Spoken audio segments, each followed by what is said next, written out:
Cùng đi chơi nào các bạn ơi.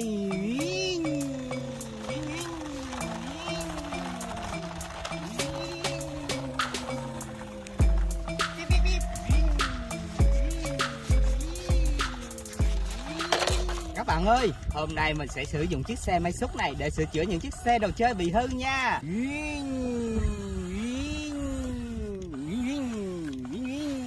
Rồi, mình sẽ móc vào thân xe nha.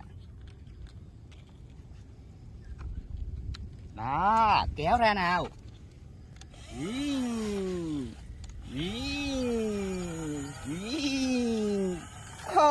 Ngã luôn rồi các bạn ơi. Rồi, mình sẽ đặt thân xe ở đây nha. Đó, tiếp tục mình sẽ tiến vào bên trong để kéo những bánh xe nha.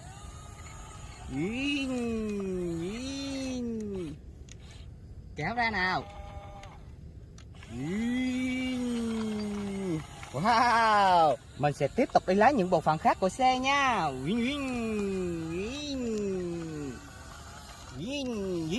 Rồi, mình sẽ lái bánh xe nha.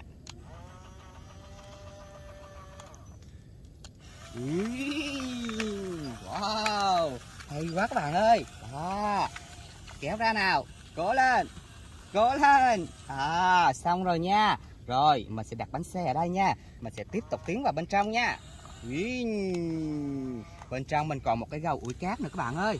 Mình sẽ lấy ra luôn nha.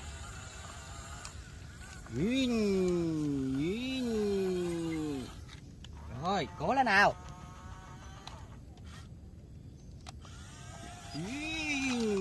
Chưa được các bạn ơi. Lại nha.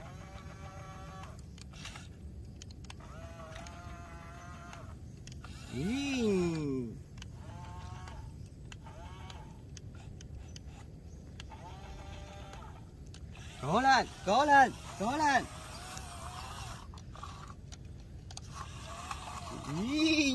Kéo ra nào. Thành công rồi các bạn ơi. Như vậy là mình đã lấy đầy đủ những bộ phận của xe rồi nha. Ở đây mình có một thân xe này. Bây giờ mình sẽ bắt đầu lắp ráp chiếc xe này nha. Wow, thân xe đẹp quá các bạn ơi. Đầu cabin mình có màu vàng này. Có một khuôn mặt cười nữa các bạn ơi. Còn cái ben xe thì có màu cam nha. Rất là ngầu luôn. Rồi, mình sẽ gắn những bánh xe này vào nha.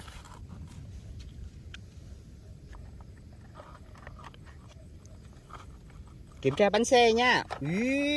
Wow, ok rồi các bạn, có thể chạy được rồi nha. Rồi, tiếp tục mình sẽ gắn bánh sau nha. Đó, hay chưa? Chở ra ủi cát lại nha. Rồi, mình sẽ sửa chữa chiếc xe này luôn nha.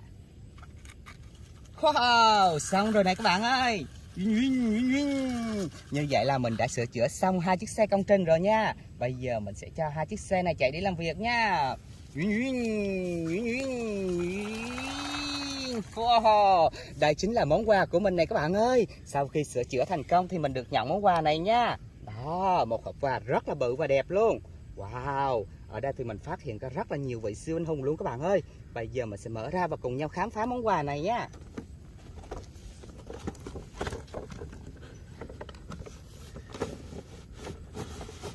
Wow, các bạn ơi, là một chiếc xe đua địa hình này. Chiếc xe đua địa hình của người nhện đẹp quá các bạn ơi. Chiếc xe này thì có màu đen này, màu đỏ này, màu xanh dương nữa nha. Wow, bánh xe bằng cao su rất là êm luôn.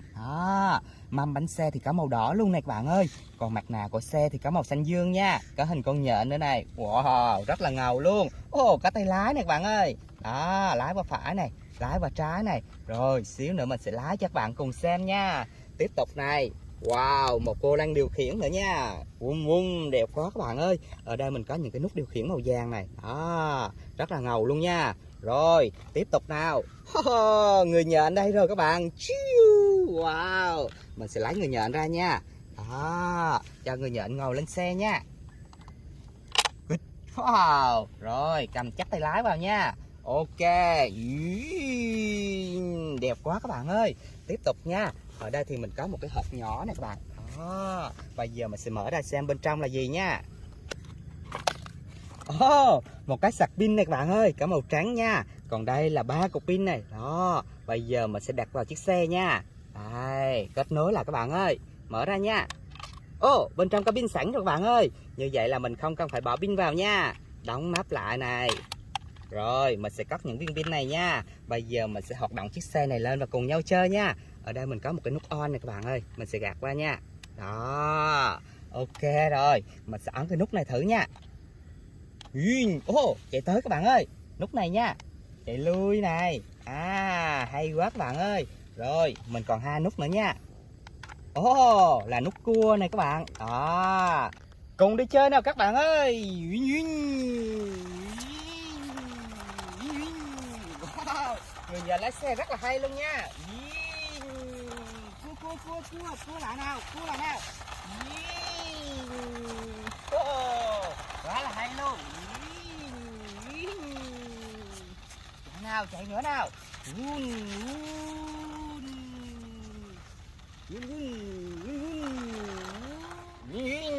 Đi chơi nữa nha. Wow. Ở đây thì mình phát hiện có rất là nhiều đồ chơi này. Bây giờ mình sẽ khám phá những món đồ chơi này một xíu nha. Wow. Mình có 1, 2, 3, 4 món đồ chơi luôn các bạn ơi. Bây giờ mình sẽ chơi chiếc xe này nha. Một chiếc xe lưu đường này các bạn. Đó, cái lưu màu xám rất là bự luôn nha. Còn đây là những bánh xe này siêu to khổng lồ luôn. Đó, xay rất là nhanh luôn. Thân xe thì có màu vàng rất là đẹp nha. Lưu đường này các bạn ơi, rất là láng luôn nha. Mình có một chiếc xe tải đang chở một chiếc siêu xe cảnh sát nữa này. Wow, nhìn chiếc xe cảnh sát này màu trắng rất là đẹp luôn. Các bạn nhìn xem chiếc xe ngầu chưa? Đó, siêu xe đó nha. Rồi, cùng nhau đi làm nhiệm vụ nha.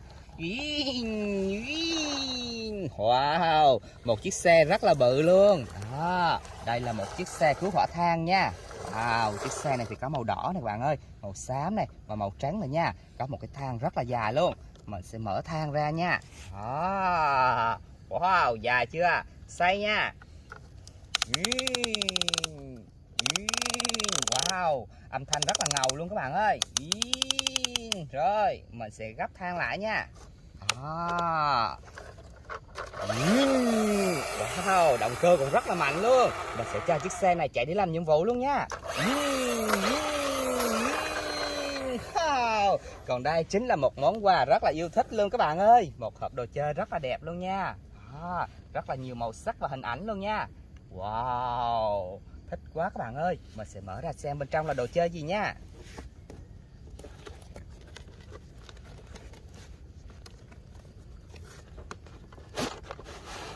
Wow, là một món đồ chơi công viên trượt tuyết cho những chú chim cánh cụt này các bạn ơi. Rất là đẹp luôn. Đây là một cái tháp thang này các bạn. Wow, rất là nhiều bậc thang luôn nha. 1, 2, 3, 4, 5, 6, 7, 8, 9, 10 bậc thang luôn. Wow, ở đây mình có hình những chú chim cánh cụt nữa này. Đó, rất là đẹp luôn. Đứng đây nha, mình xem phía trong nữa này.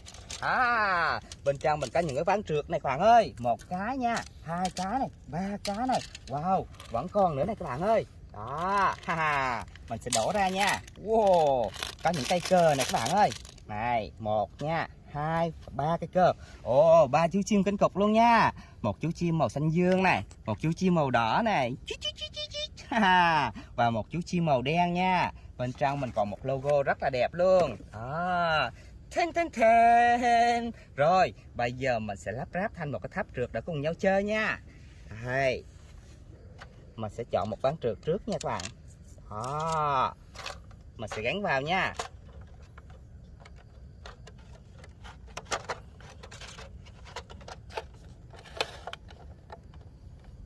Ok rồi này. Rồi tiếp tục nha. Mình còn 2 ván trượt nữa nha.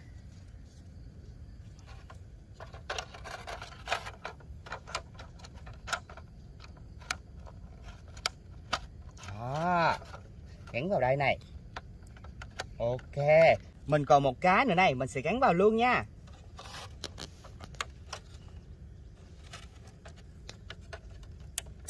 Ok rồi các bạn ơi, hoàn thành rồi nha. Tiếp tục công đoạn mình sẽ gắn những cây cơ này vào nha. Đó. Wow, rất là đẹp luôn. Tiếp theo là logo.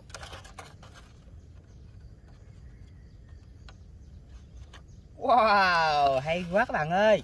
Wow, nhìn rất là đẹp luôn nha. Đó, ha ha. Bây giờ mình sẽ điều chỉnh lại một xíu nha. Mình sẽ làm thăng bằng cái ván trượt này nha các bạn. Rồi, mình sẽ khởi động cái tháp trượt này lên nha. Đó, hoạt động được rồi các bạn ơi. Có nhạc luôn nha. Chú chim màu xanh sẽ chơi trước nha. Leo lên nào. Wow, leo rất là nhanh luôn. Đó. 1, 2, 3, trượt nào. Wow, hay quá các bạn ơi. Rồi, mình sẽ cho chú chim màu đỏ chơi nữa nha.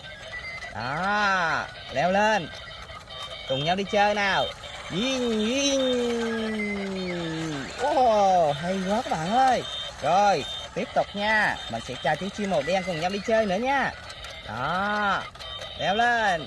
Ha ha. Ba chú chim đang chơi rất là vui luôn. Wow, wow, chạy rất là nhanh luôn các bạn ơi. Đó, món đồ chơi này thú vị quá nha.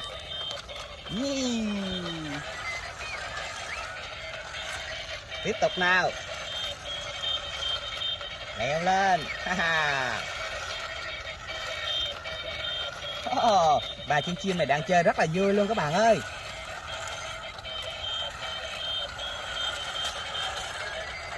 Leo lên, leo lên. Nhanh lên nào, nhanh lên nào. Wow, hay quá hay.